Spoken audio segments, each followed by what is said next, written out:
آلارا؟ تعجب کردی؟ گفته بودی تا شرایطمو قبول نکنه نمیخوام ببینمش. منصرف شدم. میخوام وقتی شرایطمو میشنوه حالت چهرهشو از نزدیک ببینم. آماده ای؟ اون باید آماده باشه.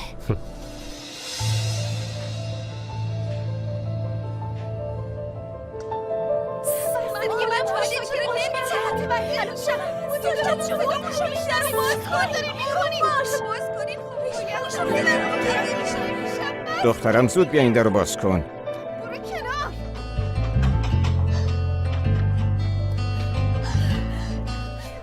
یلدریم خان. آلارا دخترم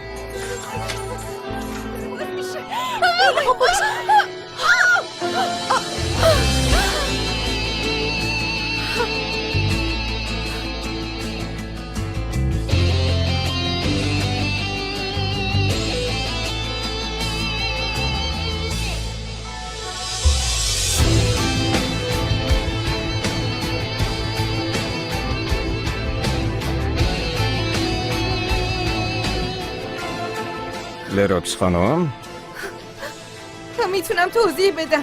دزدیدن اسناد تجاری شرکت از اتاق بایگانی. چطور جرأت کردین؟ لروکس.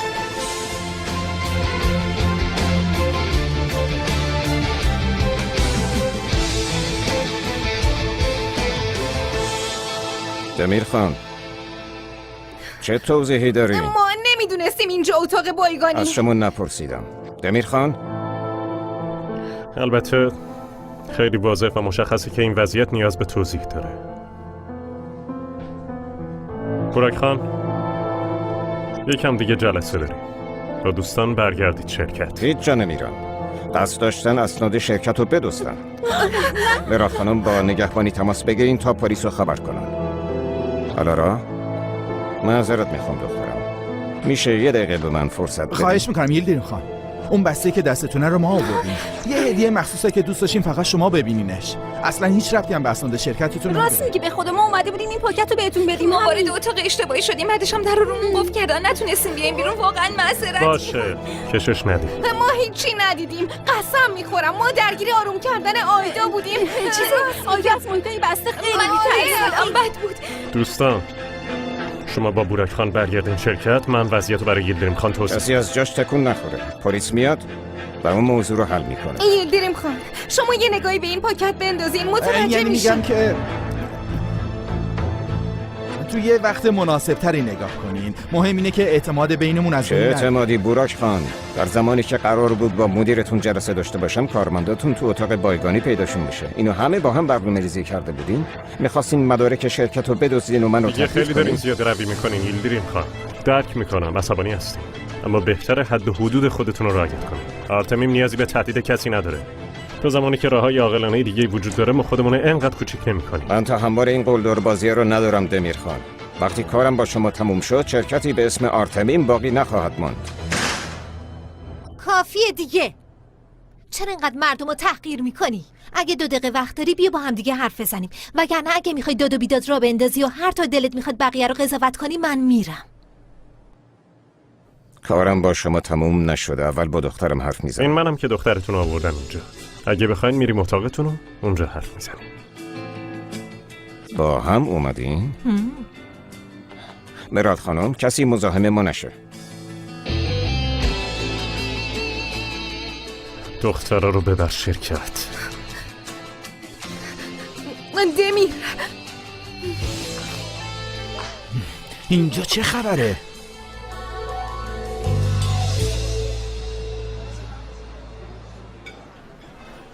این دختره با دمیر چی کار داره؟ چه میدونم. دختر امروز اومده بود شرکت. خیلی سرشون خیلی هم صمیمی بودن. شنیده بودم با باباش قهره. چندین ساله که با هم رابطه ندارن. الان چرا اومده؟ پس برای همین دمیر دختره رو پیدا کرده و یه جوری راضیش کرده. اوه، میخواسته دختره رو با باباش آشتی بده که کار هتل رو پس بگیره. ما هم خرابش کردیم. اون گفت داره حلش میکنه. آخه ما چرا دخالت کردیم و اوضاع به هم خب باید به ریختیم؟ اون میگفت. همش مخفی کاری، رفتار مرموزانه. یعنی اینقدر سخته. خب میگفت بخوام با دخترش آشیش بدم، ما منتظر میموندیم. خب حالا چی میشه ها؟ ورشکسته میشیم یا نجات پیدا میکنیم؟ اصلا شرکتی داریم که فردا بریم سر کار؟ خودتون رو ناراحت نکنین بچه ها. براک خوبی؟ خوبی جونم؟ خوبم ممنونم دختر ما دیگه کم کم بریم. نه دیگه، یعنی منظورم اینه نباید پا پس بکشیم. ببین ممکنه کارا خوب پیش نره، اما شما باید چی کار کنی؟ باید درستش کنی. ما هم میخواستیم درستش کنیم اما اوضاع بدتر کردیم. شما داشتین حرفای ما رو گوش میکردین؟ نه جونم، چرا باید گوش بدم؟ خب آدم میشنوه دیگه. اتفاقی شنیدم، برای همین میدونم. راستش خیلی ناراحت شدم. شرکتتون تو شرایط سختیه، ذهنتون خیلی به هم ریخته است. خدا میدونه شما حتی حالا من بدهکارم که تو دارین. خیلی به بانک بدهکارم. کارتای بانکی منم محدود شده. مال منم همین. واقعا؟ همه یه بدهی دارن که باید پرداخت کنن، مگه نه جونم؟ آدم باید بدهیاشو پرداخت کنه. شما اول بدهیاتون رو صاف کنین، بعدش یه راه حلی پیدا میکنین، وگرنه در غیر این صورت برای همه ریسک داره. ممنونم از نصیحتتون، پیامم دریافت شد. دخترا خب دیگه کم کم یه پاشین لحظه بریم. صبر کنین، من فقط بهتون گفتم چه جوری پیش بریم. قسمت آخرشو بهتون نگفتم.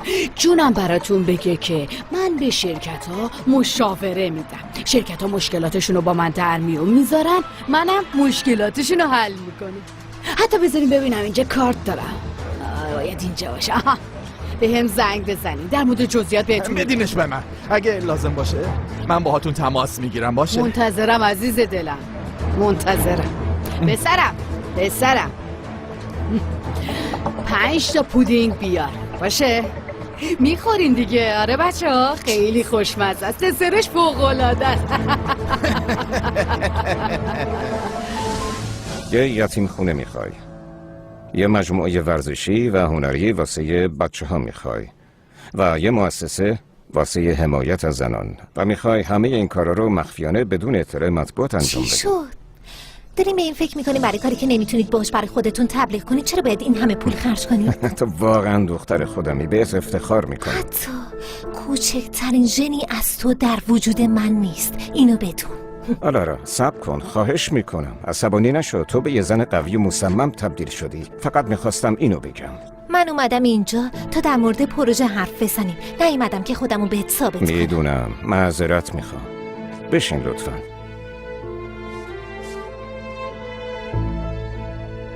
خواسته هم جای چونه زدن نداره. اگه خواسته همو قبول میکنی سالی 2 بار با هم پشت یه میز میشینیم و غذا میخوریم. همین. دخترم من 4 سال تو رو ندیدم.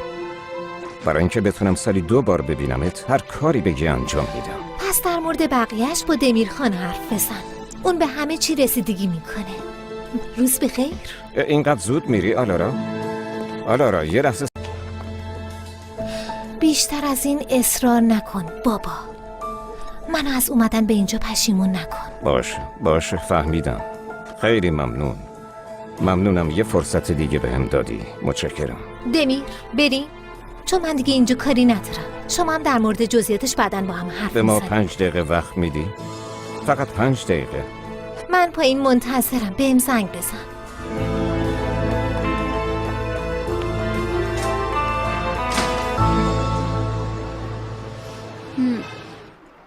خیلی از کیفتون خوشم اومد. منم تو هفته مد پاریس شیفتش شده بودم. اوه مال هفته مده. راستش شنیده بودم بگید از قبل سفارش بدی. میدونم نمیشه به این راحتی هزینه خرید. راستشو بخواین صف کشیده بودم مثل صف نونوایی، اما وقتی من یه چیزی رو میخوام یه جوری طرف مقابل راضی میکنم. با اجازتون.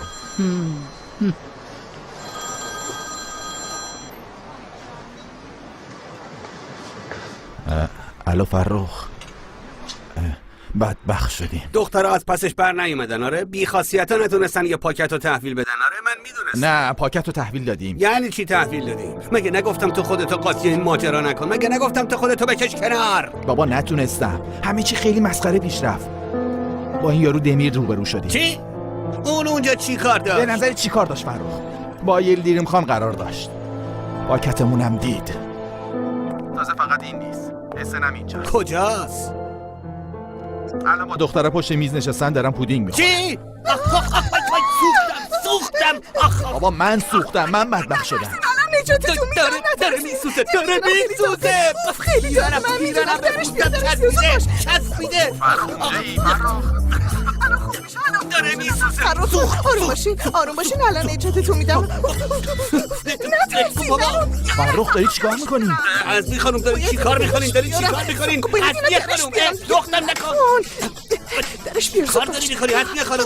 بابا چی کار کردی آخه؟ سوختم کن چیزه به آمبولانس زنگ بزنی بیمارستانی که بخشی سوختگی نداشته باشه نمیرم از الان گفته باشم. چی میگی؟ مزخرف نگو. روغن داغ روتون نریختم که فقط یه چایی بود. ای وای درد میکنه، هرچی میکشم بیشتر درد میکنه.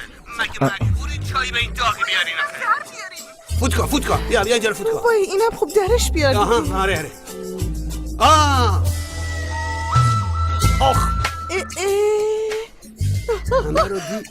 خب من این پیرن رو برای تمیز میکنم. الان برای تو میارمش. میشه بگی اونجا چه خبره؟ بوراک الان نمیتونم حرف بزنم. هر وقت اومدی حرف بزن. موضوع اینه که من پودینگ خیلی دوست دارم، اما فرنی پسته‌ای هم دوست دارم. فرنی هم خیلی خوشمزه. ببخشید حرفتون رو قطع میکنم، اما ما باید برگردیم شرکت. دختر پاشین بریم. باید کار کنیم مگه نه عزیزم؟ بله همینطوره. ببخشید سر شما هم درد آوردی. نگید بابا این چه حرفیه؟ سرم درد نیومد. از هم صحبتی با شما لذت بردم. لروکس جون نه من نمیام، منتظر دمیر میمونم. نه همه با هم اومدین، با هم برمیگردیم. نمیتونم تو رو اینجا تنها بذارم، متوجهی؟ نگران نباشین، من پیش دوستتون میمونم. آره فکر بدی هم نیست. اینجوری خودمون رو واسه شنیدن نتیجه کارمون آماده میکنیم. دقیقاً من بهتون زنگ میزنم. خیلی خوب باشه، پس میبینیمتون. خداحافظتون. ای بابا دوستتون رو نمیخورم، نترسین بابا. به سلامت.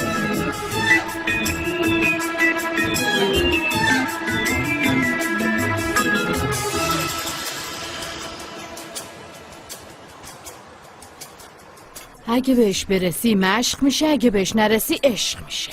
اما اگه بخوای اینجوری از پشت سر نگاش کنی هیچی نمیشه. بله. آها نه من دارم به کار فکر میکنم. هر وقت که تو فکرم اینجوری نگاه میکنم. باشه پس فعلا هرچی تو بگی عزیزم. این تازه اولین دیدارتونه، بعد یکم زمان بگذره. پیروزی با گذشته زمان به دست نمیاد دمیر خان. با منتظر نشستن و به حال خود گذاشتن کارا رو برو نمیشه. میدونم. خب اگه میدونین چرا کاری نمیکنین؟ متوجه نشدم. مگه نگفتین اگه کوچکترین اشتباهی ازشون ببینین با هیچ کس بیشتر از 1 هفته کار نمیکنین؟ میدونین اون روز که شما رفتین من چی کار کردم؟ اون کارمندیو که اخراجش کرده بودم دوباره استخدام کردم. اما با اتفاقات امروز فکر میکنم روش کار من خیلی بهتره. شما شاید یه مدیر با استعداد، بلند پرواز و با ارزش باشین، اما اکیپتون شما رو کوچک میکنن. چرا اینقدر بهشون فرصت بدین که اشتباه کنن؟ این تصمیم من یلدریم خان. من این ریسک رو قبول میکنم. امیدوارم هدفی داشته باشین، چون من فقط 1 دختر دارم. مشکل دیگه هم ندارم که بخواین دوباره از طریق اون کارتون رو حل کنین. یه رازی در مورد کارمون بهت میگم. باید ببینی چه کسی چه اشتباهی مرتکب میشه. یعنی هر چقدر با ارزش باشی اشتباهت هم همونقدر کوچیک به نظر میاد، اما اگه ارزش نداشته باشی استحقاق همه چیو داری. واقعا؟ آره، یعنی تو اشتباه بیخیال شو. تو سعی کن ارزشتو ببری بالا، همه چی درست میشه. اومدن بیرون، من باید برم. برای صحبتاتون واقعا ممنونم. دوباره میبینمتون. میبینمت عزیزم. تاکسی.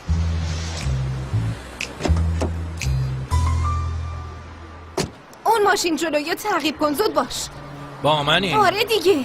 با من بودی؟ به غیر از تو باید به کی بگم؟ خب به غیر از من با کی میتونی حرف بزنی؟ فقط من اینجا. آخه الان وقت این حرفاست. آبجی جون این تویی که مثل تو فیلم سوار ماشین شدی و منو جوگیر میکنی. من عاشق رابرت دنیرو ام. خب بگو کیو باید تعقیب کنم؟ زود باش بگو دیگه. این حرفا رو ولش کن. ماشین بابا برو دنبالش. بده خدا دیگه. باشه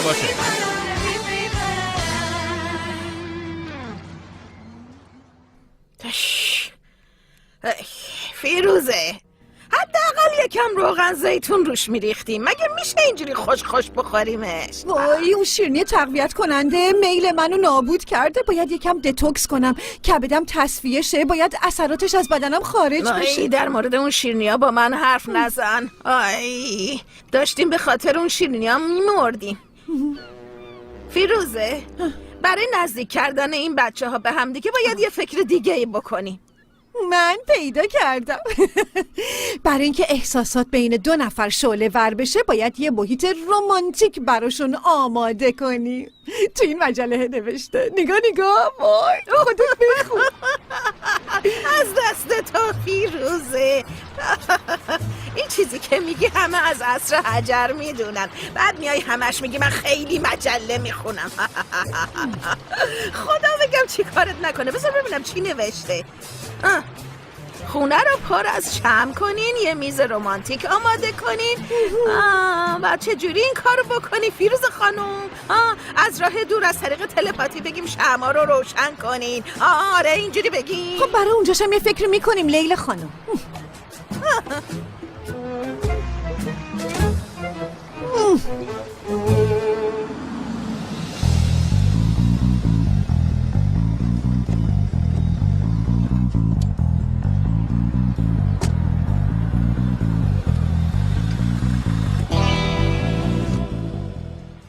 این کارا رو کاراگاه ها میکنن. متوجه نشدم. میگم این کارا رو کاراگاه ها انجام میدن. یعنی زنا وقتی به شوهرشون مشکوک میشن میرن پیش اینجور کاراگاه ها و اونا به جای شما تعقیبشون میکنن. یعنی نیازی نیست تو ای چه شوهری، خدا نکنه بلا به دور باشه ازم. پس دوستمون هنوز ازدواج نکردن؟ تو برو به کارت برس. بگیر. دوبله شده در استودیو جن. ببین چی بهت میگم، تو زیاد بهش گیر نده. فرار میکنه میره ها، حیفه. چندش اعصاب خورد کن. واقعا من اینجا چی کار دارم میکنم؟ مثل آدم جواب نمیده که. چی شد؟ ایلدریم خان چی گفت؟ همه چی رو به راهه؟ کار هتل هنوز مال ماست؟ میشه جواب بدی؟ الو؟ پیاممو ندیده. اوف دمیر اوف.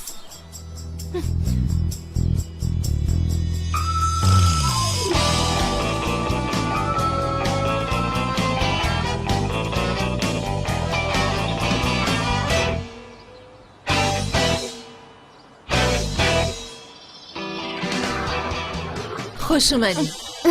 از مشترکین ما هستی؟ مشترک رستوران؟ شما به هم یه ایمیل بدین، من الان اینترنتی درستش میکنم. نمیشه، باید توسط یکی از مشترکینمون نامه معرفی داشته باشیم. یعنی چی؟ میخوایم با پول خودمون اینجا یه قهوه بخوریم؟ باید مدرک اصالت بهتون نشون بدم اگه اینجا رستوران سلطنتی. به غیر از مشترکینمون کس دیگه یا قبول نمی‌کنیم. شما هم کوتاه بیاین دیگه، زیاد نمیمونم. در ضمن من معمارم، دیزاینی چیزی لازم داشته باشی کمکت میکنه. نه امروز نمیتونم یه بار دیگه با نگهبانا درگیر بشم. فعلا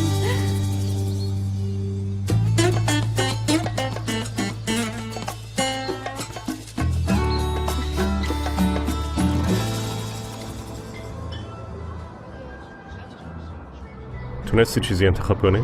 من چیزی نمیخورم. خوبی؟ بابامو که دیدم اعصابم خورد شد. نمیتونم به این فکر کنم که قراره با هم قصب بخوریم. برای یه هدف خوب این کار میکنی، اینجوری بهش فکر کن. وقتی یتیم خونه رو نوسازی کردی همه عصبانیتت رفت. امیدوارم.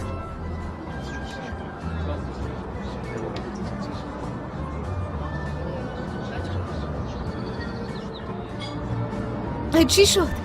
ایلدریم خان چی گفت؟ همه چی رو به راهه؟ کار هتل هنوز مال ماست؟ میشه جواب بدی؟ الو مگه با تو نیستم؟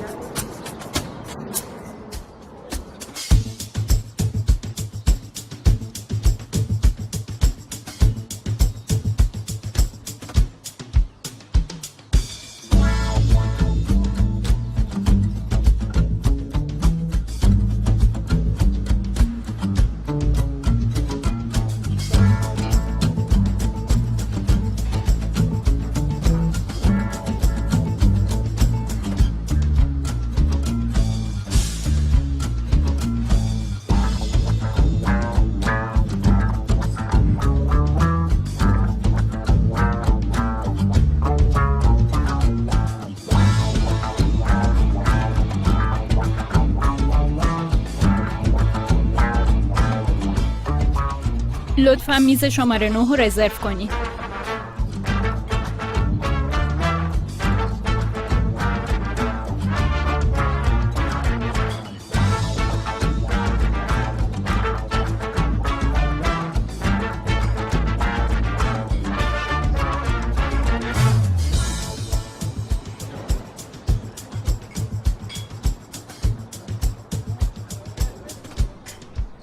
احمق کن.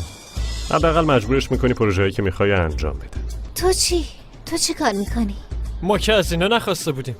ببخشید. گیلدریم خان به من اعتماد نداره. بابامو که میشناسی، سود نمیبخشه، یکم سختگیره.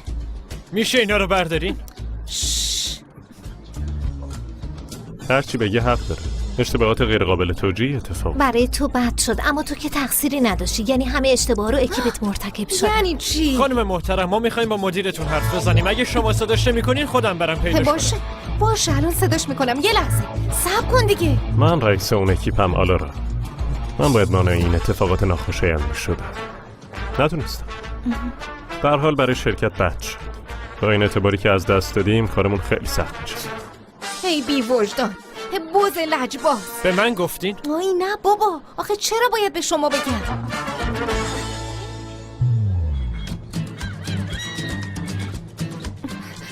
میشه یه لحظه اینو بگیرین؟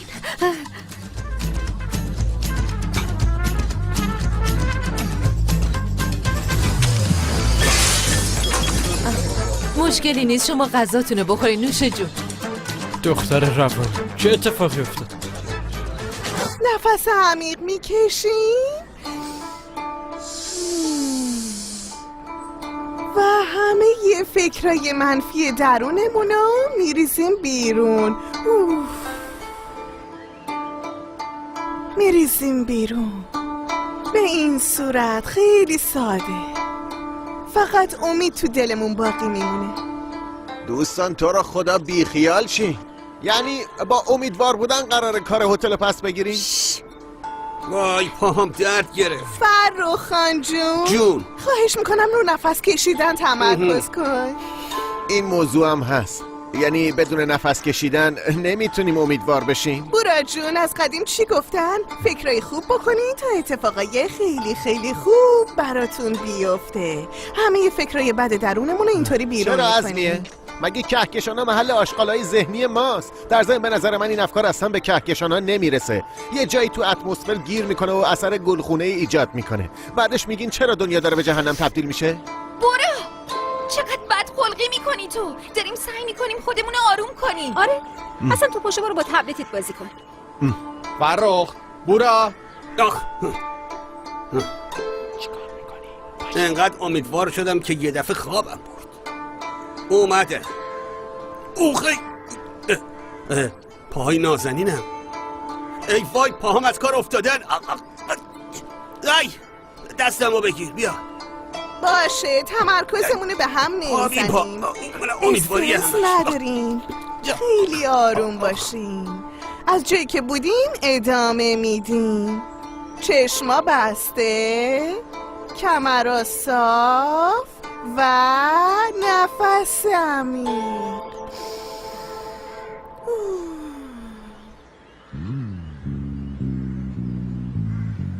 مروه لیروکس بهت زنگ زده؟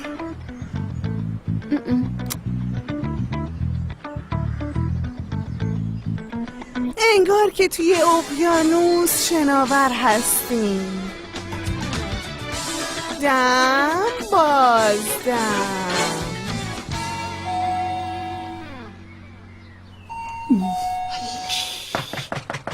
فیروزه این بوزه که تو حیات بود به اندازه تو لجباز و یه دنده نیست. بابا اینا کار و زندگی دارن. آخه این وقت روز تو خونه چی کار میکنن؟ میبینی که خونه نیستم. بهتر با خیال راحت همه جا رو نگاه میکنی.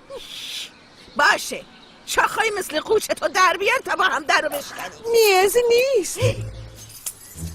کلیدای یدک رو نگه داشتی؟ واقعا که فیروزه باعث شدی تو هفته تموم کل بیلا رو بگردم. چی کار میکنی فیروزه؟ بریم تو؟ نه بابا میریم فیوزاشون رو چک میکنیم و برمیگردیم. چرا؟ میخوام برقا رو قطع کنم. مجبور میشن شمع روشن کنن و بشینن. بفرما، اینم یه محیط رمانتیک که میخواستید. آی به نظرت این نقشه ایرادی نداره؟ داره لیلا، داره. قفلا رو عوض کردن، نمیتونیم بریم تو. ببین اگه بریم تو چی میشه ها؟ گیریم رفتیم تو، برقارم قطع کردیم. از کجا بدونیم که اینا شمع رو روشن میکنن خیلی رمانتیک به هم میشن؟ گیریم از اون شیرینی تقویت میل جنسیت هم 2 تیکه بخورن برن. راست میگی.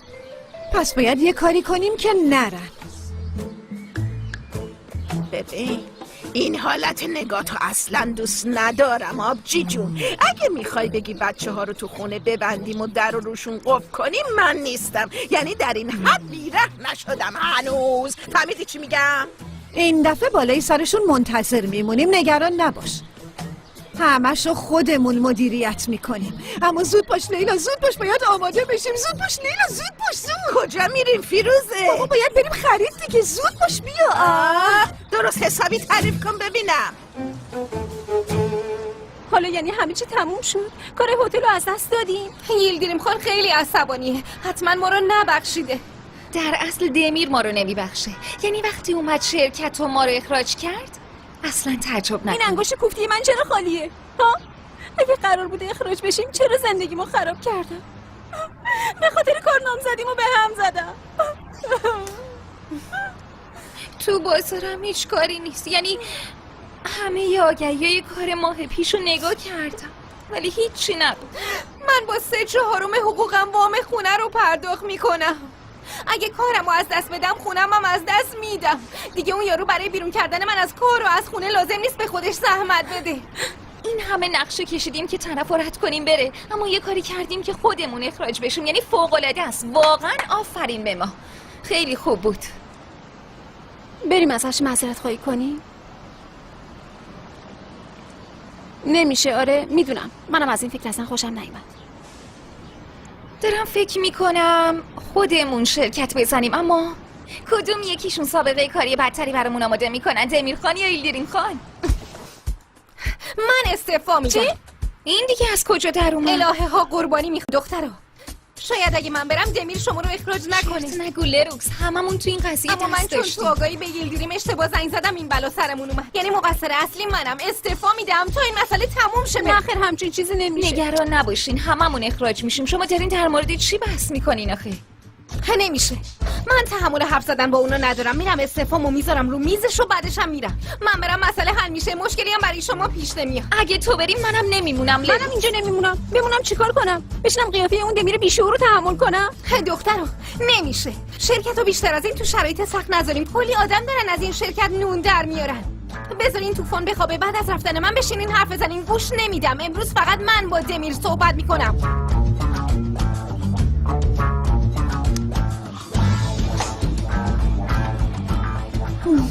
چقدر دیگه باید خرید کنیم فیروزه؟ برای دمیر هدیه خونم خریدیم. به خدا دیگه پام نداره. برگردیم دیگه، خواهش میکنم. هدیه خونه برای این بود که شب بتونیم بریم خونهشون. خرید اصلی الان شروع میشه تازه. خب بقیه خریدا رو تو انجام بده. در ضمن تو اصلا نمیذاری من هیچی تو نمیتونی بری لیلا خانم. با وجود سلیقه تو تصمیم میگیرم که چی رو نباید بخرم. منم برای اینکه تو زود تصمیم بگیری چیزایی که تو پسند کردی و پسند کردم. یعنی چی؟ یعنی چون تو چیزایی که من میپسندم و میپسندی، برای همین من چیزایی که تو میپسندی رو نمیپسندم؟ دقیقاً همینطوره. برای من عدد آدمای باهوشو در نیار لیلا.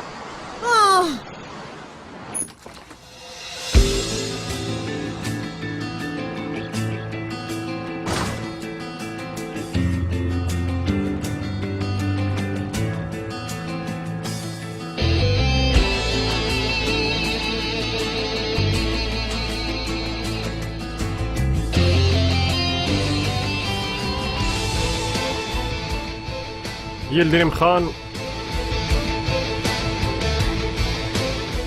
کار پروژه هتل رو با ما ادامه میده. همه باید به کارشون برسن. بعداً یه تقسیم کاری جدید انجام میدیم.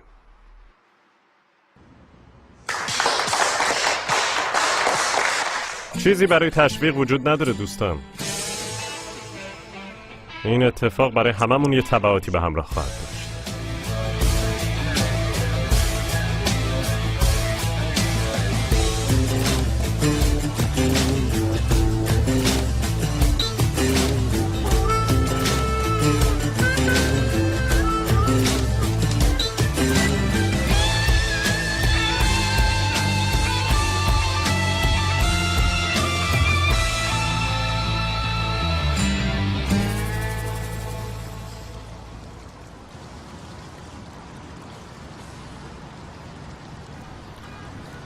باز چی شده؟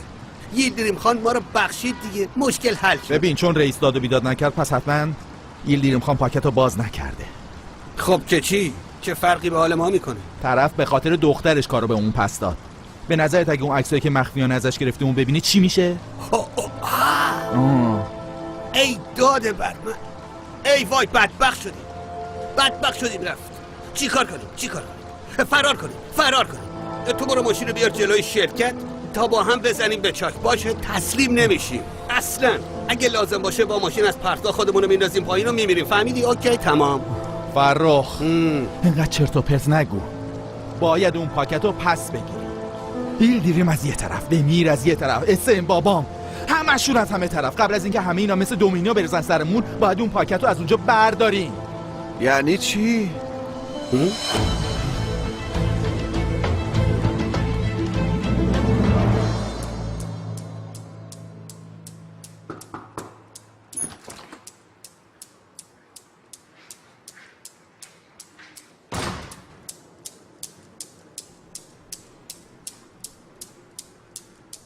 نیازی نیست چیزی بگین. وسایلم هم جمع کردم.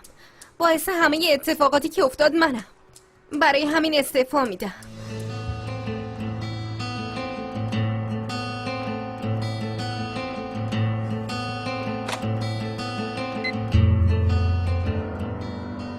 عزمیه خانم، میشه آیدا و مروه رو بفرستین اتاق من؟ نه نیازی به این کار نیست. همش تقصیر من بود. جدی میگم. اگه میخواین دعوا کنین منو دعوا کنین. با ما کار داشتی؟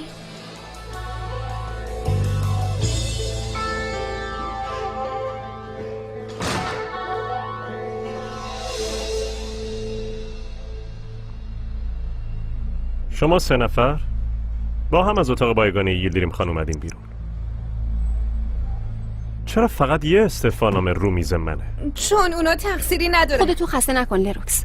راستش ما اون وسایلمون رو جمع کردیم و اومدیم. درخواست استعفامون هم آماده هست. میتونم الان چاپشون کنم بیارم. نه دیوونه نشین دخترا. نه اول من رفتم اونجا. اونا بعدن واسه کمک اومدن پیشم. میشه به هم بگین اونجا میخواستین چی کار کنین؟ میخواستین با اون پاکت مهمترین مشتریمون رو تهدید کنین؟ تهدید؟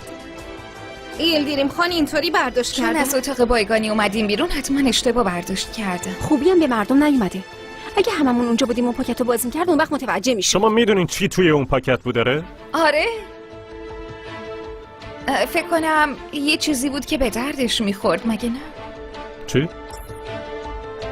شما ندیدین چی توی اون پاکت بود؟ دروکس خانم ندیدم. یه راز شرکتی که متعلق به یلدریم خان بود. مروه خانم شما هم ندیدین؟ عالی. پاکتی که نمیدونین چی توشه رو با دستای خودتون برای مهمترین مشتریمون بردین، درسته؟ باشه. کی این راز شرکتی رو پیدا کرده؟ ها؟ کی این پاکت رو بهتون داده؟ دوبله شده در استودیو جن. میتونیم بگیم اومدیم یکی از دوستامون رو ببینیم. تو شرکت یه دوست داریم. کی هست؟ تایلان. متوجه نشدم. یعنی جوری باشه که وقتی یه دختر و پسری شیرنی رو میخورن همه جا سرشار از عشق باشه، همه جا قلب سبک لباس پوشیدنش اسپورته. واقعا که دختر خودش طراحی خونده. آره خب یکم سر به حواس. وای پسری که خیلی خوشتیپه. حواسش به تغذیه‌اش هم هست. خب در ظاهر یکم جدی و سرد مزاجه.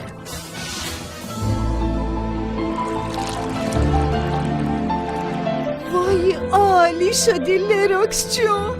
دمیر جون تو هم داری میبینی چقدر قشنگ شده. خب تو هم یه چیزی بهش بگو دیگه.